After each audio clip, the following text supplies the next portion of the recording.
Terve koira. Terve koira. Pikkukoira. Aha, sinne menit piiloon.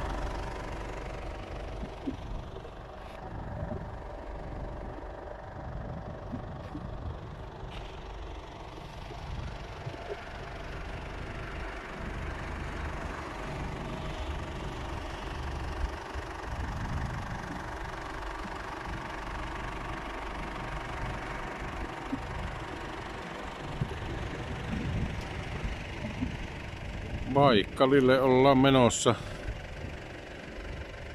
saareen yöksi. Tässä on tultu Irkutskista, niin no, paljonkohan lie tultu, aika pitkä pätkä. Täältä rupesi löytymään tämmösiä tuntureita.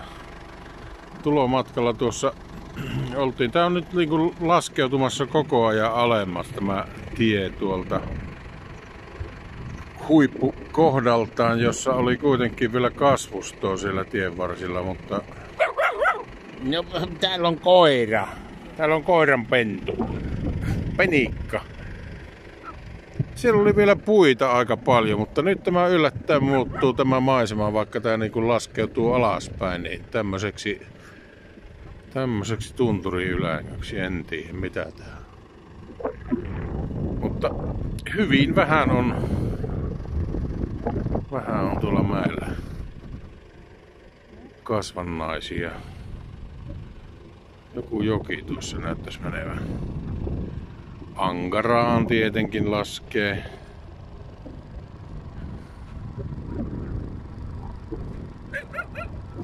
Tuolla on joku kyltti. Mitä siellä lukee?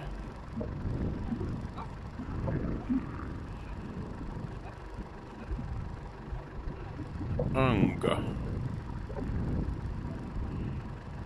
ja Ustanka.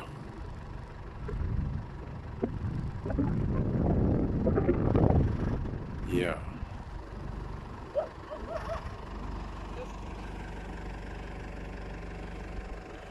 tämmönen koiran penikka täältä löytyi. Tämmönen koiran penikka löytyi, jota minä rupesin raaputtamaan, niin meni auton alle piiloon. Nyt alkaa jo purra minun käsiäni, ihan niin kuin pentujen kuuluu tehdäkin. Niin. Tinä tämmönen penikka on.